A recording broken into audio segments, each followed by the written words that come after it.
Hello again. I sometimes wonder if London Mayor Sadiq Khan is firing on all cylinders. Perhaps he just isn't very well up on London's history. George Santayana famously observed that those who do not remember the past are doomed to repeat it. And maybe there is the problem.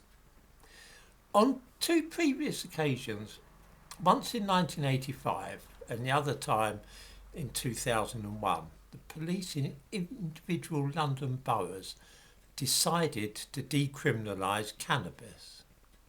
Neither experiment was what you might call a resounding success, to say the least of it. Now, Sadiq Khan hopes to try again, working perhaps on the old principle of third time lucky. This time the recreational drugs of amphetamine and ketamine will be included. I give a link to an item about this in the description to this video. I have to say the omens and portents are not good.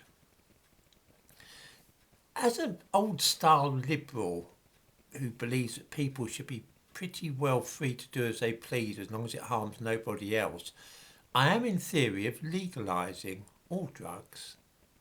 After all, if I want to inject speed or smoke opium or anything else, that's surely my business.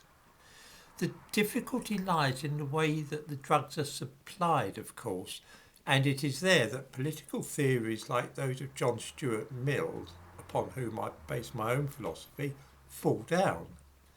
Let me remind viewers of a little history. In the mid-1980s, there was a real drugs problem in the London borough of Hackney. The police were spending a lot of time chasing dealers and arresting people with cannabis. Because nearly all the dealers were black, this led to accusations of racial profiling, and around the time of the riots in Brixton, Handsworth and Tottenham, this was not something anybody wanted. Raising tensions between the police and black people could end badly. So it was that a decision was quietly made to turn a blind eye to dealing in Hackney for a while.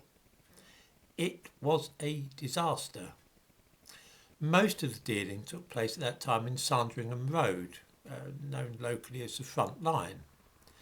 Once the police backed off and stopped pestering the dealers and discouraging them, the dealers were aggressively stopping passers-by and asking if they wanted to buy any dope.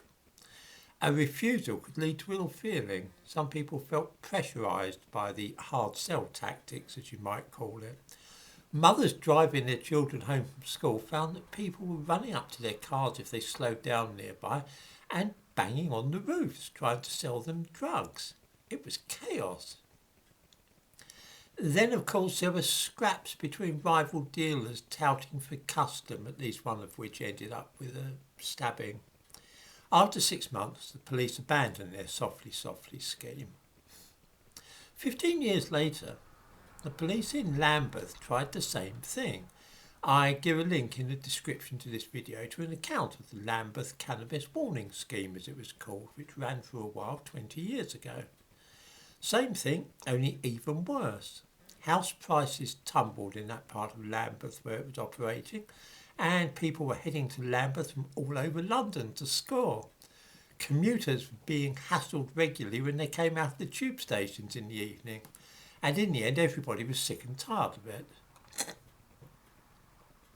Now Khan wants to try this same idea in Lewisham and Greenwich, extending the idea to amphetamines as well.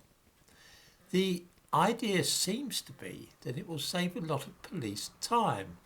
They won't have to be filling out loads of paperwork relating to arrests for people using speed and smoking dope. Of course, if they legalise burglary and murder, I suppose that too would save everybody a lot of time and paperwork.